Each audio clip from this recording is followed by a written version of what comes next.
My name is McKenzie, and I am a humanities teacher here, but my MEd is in inclusive education and neuroscience. And I find that really interesting, a way to take a cognitive neuroscience approach to the way that we approach school. And I've learned quite a lot. And one of the things that really fascinated me in my program was about executive functions. These things are so interesting to me because some neuroscientists would say they're more important than literacy in terms of lifetime success. And I think as a humanities teacher, that's kind of like my number one thing, is reading and writing. And so this is something else that might also be as equally important. So I became pretty interested in it through my coursework. And now I'm doing my thesis on outdoor education and expo programs in relation to executive functions. So at the end of my talk, these 5 pieces are kind of what I'm hoping you'll take away. The first is, what are executive functions? So they're top-down neurocognitive processes that are crucial for quality of life. Top-down meaning you have conscious control of them.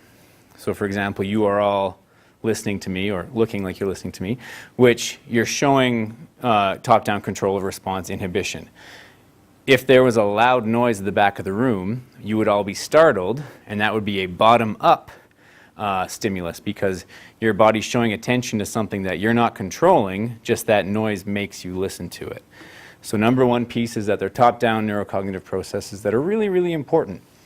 Number 2, that they develop over time in a really typical trajectory. And most of you who have parents of adolescents are kind of in that point where they're not really working so well. But that will be over. It will pass. That's the way that they work.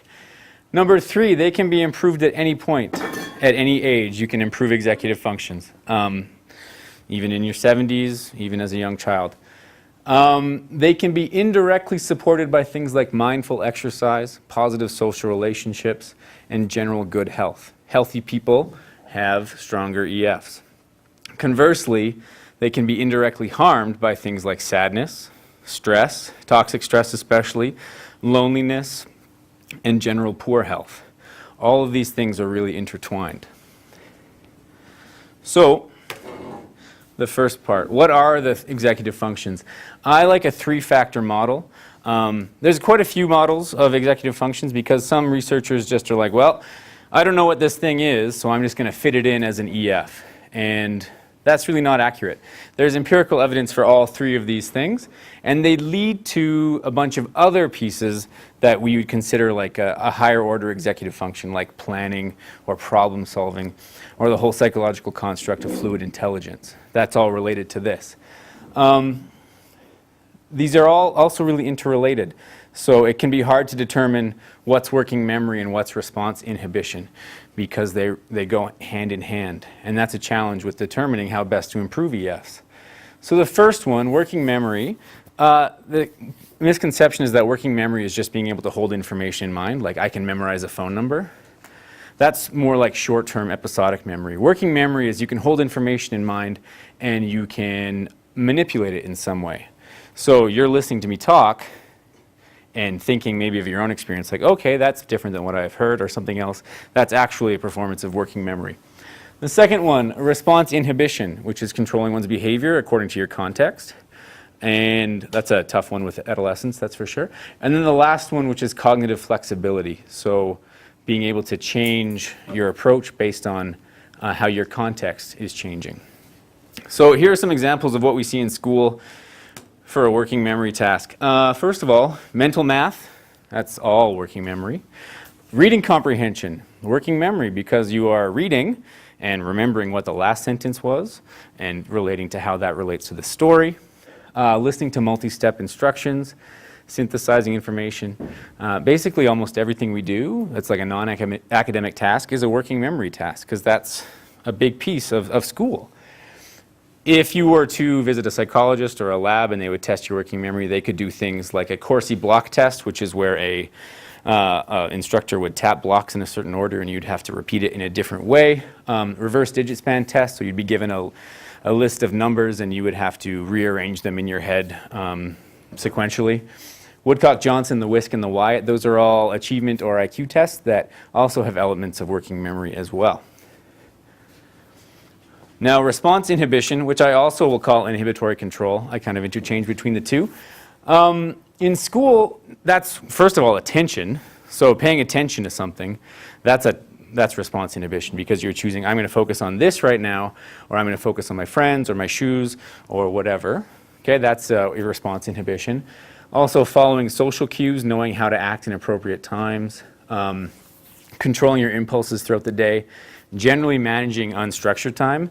That's a big piece of response inhibition. And in a specialized setting, often a test you'd use for this would be a Stroop task. So on the screen here, that's a color Stroop. So the word is green, but it is in red, so you would have to say the word red, even though you want to say green, because that's what the word is. A flanker task, which is just determining, you choose something based on which direction a stimulus is facing. And a go, no-go task, which is in certain instances you do something, in other instances you don't. Lastly, cognitive flexibility. So how do you adjust to a changing timetable? If there are things that are happening throughout the day that are unexpected, like, oh, we've got an assembly right now, how do you handle that? How do you adopt other perspectives in an assignment or otherwise? How do you meet new challenges if you are working in a group on a task and suddenly a new element comes in? How do you handle that? And then playing a game with changing rules. If you're playing a game and it gets to a point where the rules change based on whatever reason, how can you manage without perseverating? So really, really young kids, this is really hard for them, as most of you will probably know. I have a 2.5-year-old, and whatever the rule is decided, it doesn't change. So the ways that you would test that in a testing setting would be a Wisconsin card sorting task, which you basically just have to sort things based on color or shape or size. Dimensional change card sort, which is you start sorting it on one rule, and then the rule changes, and you have to suddenly switch to color. Students who are younger than 4 really struggle with that. And design fluency task, which would be like, name all the ways you could use a table. Some people would just say, well, for eating, work, these types of things, but showing the kind of that creativity will allow kind of a greater example of cognitive flexibility.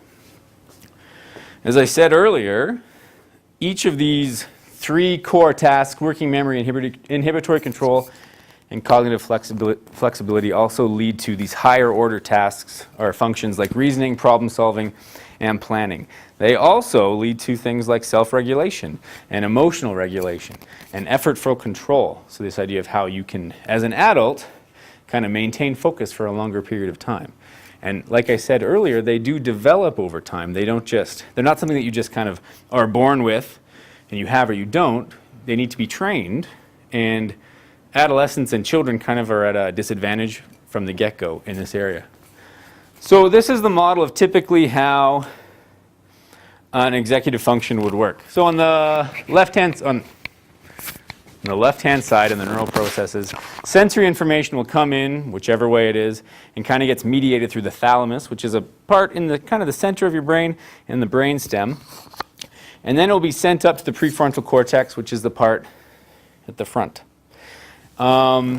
Then your EFs will allow you to kind of reflect on what is the context of this thing, how should I possibly react, are there rules I should be following in this situation. Engage those EFs, and then on the right hand side it always comes out in behavior. And the key on the right hand is individuals should be able to see how was my behavior appropriate or not, and that will go back and change the next time they deal with that same type of situation. Now, I mentioned earlier that EFs were really, really important for a whole lot of reasons. And here's a pile of research that kind of shows the types of situations where having strong EFs is really, really valuable. So at the bottom, there's lots of research that people with poor EFs are going to be more likely involved in crime, emotional outbursts, inappropriate behaviors, things like that. Marital harmony, I like that one a lot. A partner with poor EFs can be harder to get along with because they're impulsive. And job success, school success. For school readiness, this one there's quite a few stats and research that supports that EFs are a greater indicator of school success than IQ, which I think is pretty interesting. Quality of life, physical health, and then there's a whole host of like neurocognitive disorders and challenges that are related to diminished EFs. So things like ADHD, there's one researcher in particular who thinks that ADHD is actually just a disorder of executive functions. That's just one researcher, not everybody, but it's really, really common in terms of ADHD. Similarly, things like bipolar disorder isn't up there, but that's another example where there's a lot of EF challenges. So in a whole host of situations, these executive functions are really, really important. Now, how do they develop? So the key is that development begins at birth through interaction between your infant and your caregiver. A baby's kind of born with all the neural architecture required to do a whole host of things. And your interaction with them is going to set them up, and your environment is going to help them basically fit whatever situation they've been born into. Working memory can be seen as young as 6 months of age. So some people think that EFs don't really come online until you're in your 20s. That's not true. They just don't quite get fully developed. But as young as 6 months of age, a child can be able to reach for a toy in a different direction, which is an element of working memory. Similarly, response inhibition can be seen as young as 9 months of age, where a baby will, again, with kids, they kind of either do reaching or they use pacifiers. That's really the only two ways you can do it, as a way to go or no-go at appropriate times. But then cognitive flexibility doesn't really come in until 3 to 4 years of age. Now the key at the bottom is that development is continual and mediated by your environment. So as parents, that's kind of our role. And as people who interact with children, that's our role too, is helping them practice these things. Now there's some ideas that like at the beginning, you've got like a window of opportunity from like birth to 3 years old, and that's kind of it in terms of supporting EFs. But these things are continual, and like I said, they can be improved at any time. So there is no window of opportunity, there's kind of several windows of opportunity. Now I mentioned earlier that EFs, and Dr. Butterfield mentioned this too, kind of exist primarily in the prefrontal cortex, which is that yellow area up here. And the thing is, that's the last area to develop of the brain, because the development kind of starts, there's no cerebellum on here, but kind of at the back of the skull and the brainstem, and moves out towards the front. So this stuff back in the back and the center, that's like keeping you alive, and being able to move and see and have all your senses. The stuff at the front is really like things like personality and executive functions and all these kind of higher order areas. And with the prefrontal cortex, because it's the last to develop, it really doesn't come fully online until individuals are in their 20s.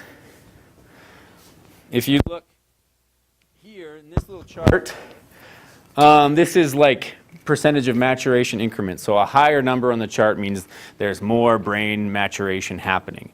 On the left-hand side, that's your first kind of window, 1 to 3 years old. You can see a big spike in brain development. So like the amount of metabolic activity that a toddler is going through in terms of creating their brain is massive. But you see that same spike again in the frontal lobes between 17 and 21. So kind of after that intense cascade of testosterone or estrogen or all the other sex hormones that are going through, once puberty's kind of done, then the frontal lobe really fires up and starts going for it. So along with that, in terms of, this again is another example of brain changes over adolescence. So the blue line here is males, red line is females.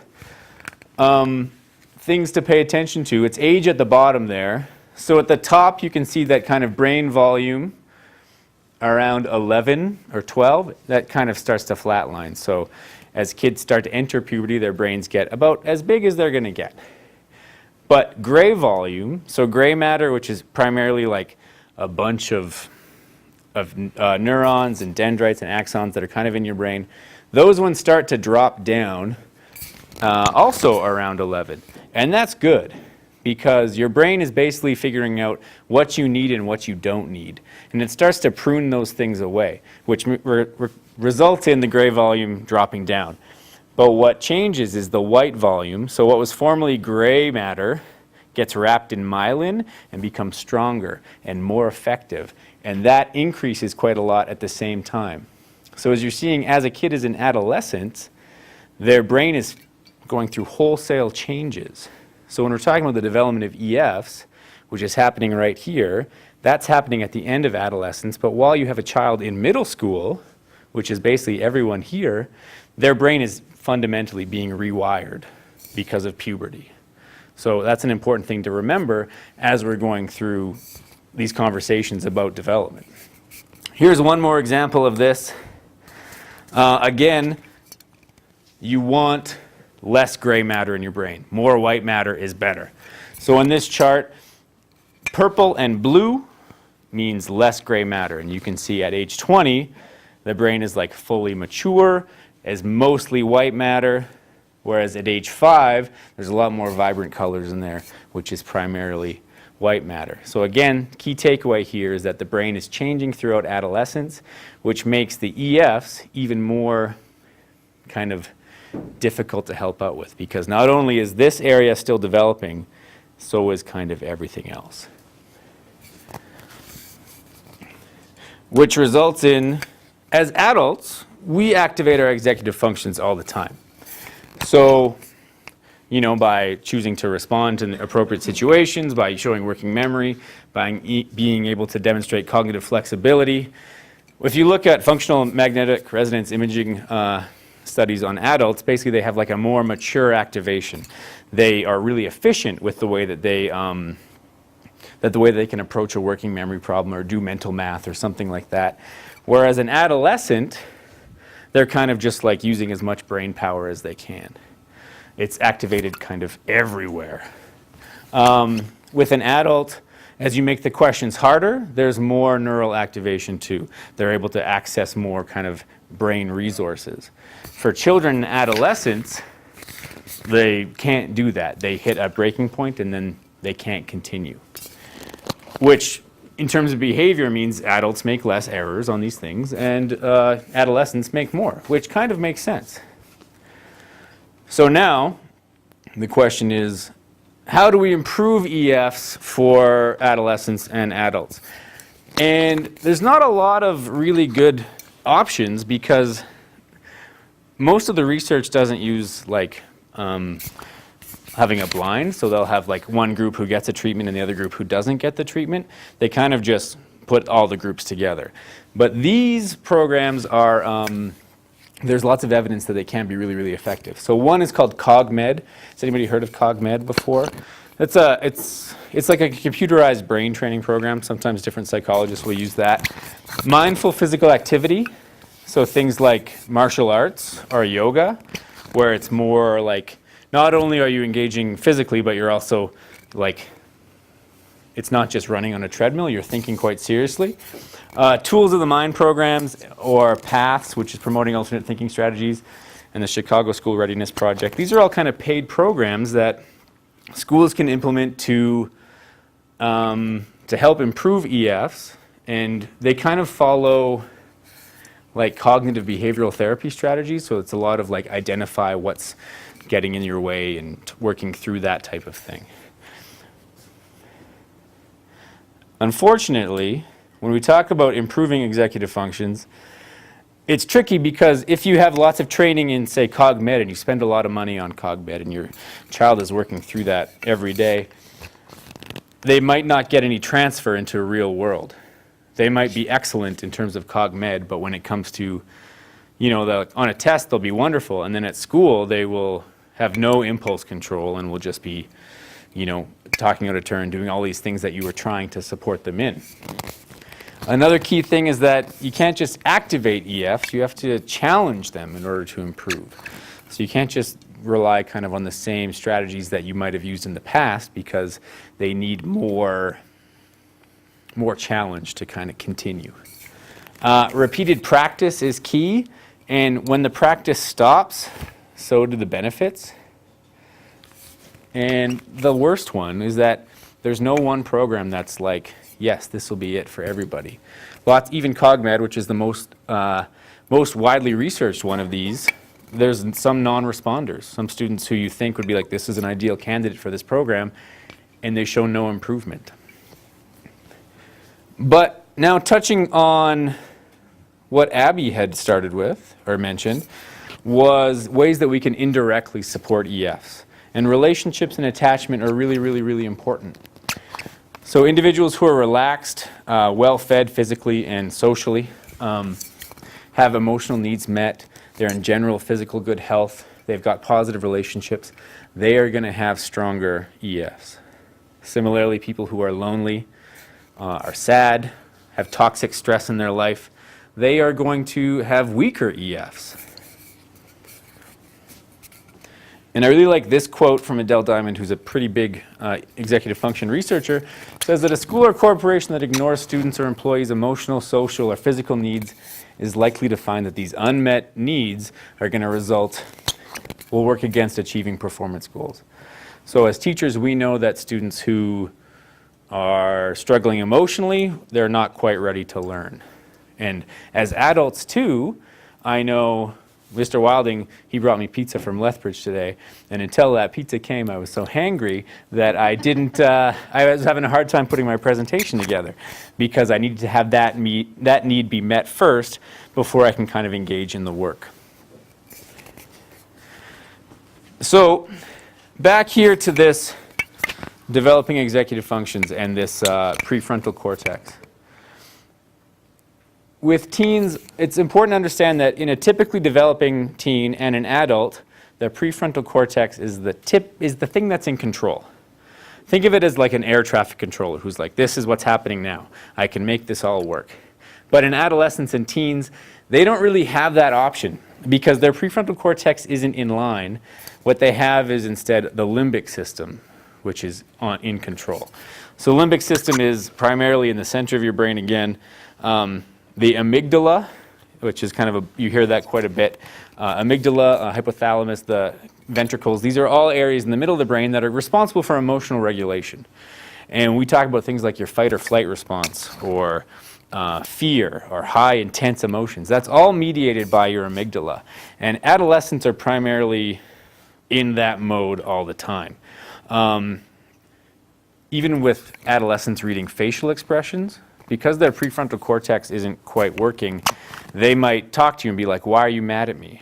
And you'll be like, I'm not mad at you, but they read your face through their amygdala and think, no, that person is mad, but they can't really understand what you're actually trying to tell them. Do you know what I mean? Like they're not quite interfacing correctly because their prefrontal cortex isn't there.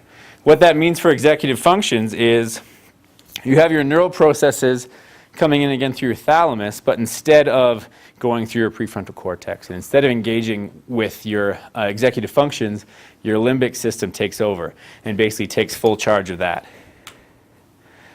Which, as an adult, we can mediate that with our prefrontal cortex. So if we're in a stressful situation, or if there was a loud bang at the back of the room, we could look over that and be like, oh, okay, that book fell over, and that will be fine. For somebody who doesn't have a fully functioning prefrontal cortex, that's not as simple as saying, oh, that book fell over, and that will be fine.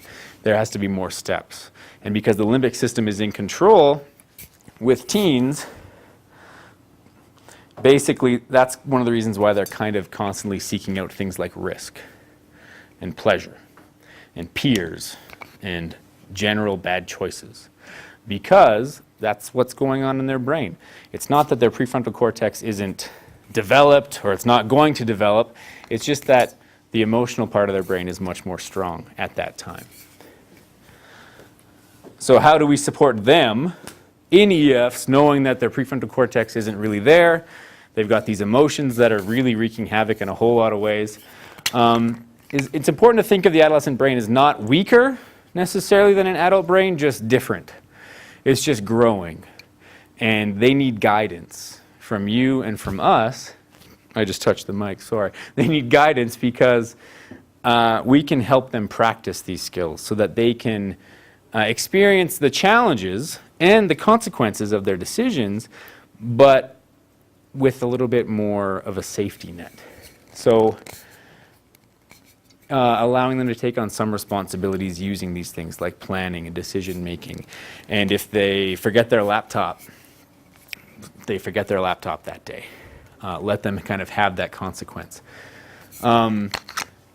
Like Abby had mentioned, give them more of your time, not less of your time. So you might get the feeling as a parent of an adolescent. I mean, I only have a 2-year-old and a 3-month-old, so we're not quite there yet. But I already can tell what my daughter's going to be like in grade 8, and I'm shipping her off to boarding school. But this idea that we actually should give them more of our time. They might be pushing us away, but we should be helping guide them with this.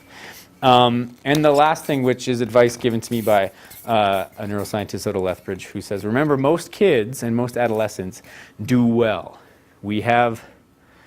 It's easy to kind of get wrapped up in all the bad things that adolescents can get up to, but most of the time, kids are going to do well. And so we try to support them the best that we can, knowing what we know, and when we know more, we just change and try to do better. Okay, that's it for me. Thank you.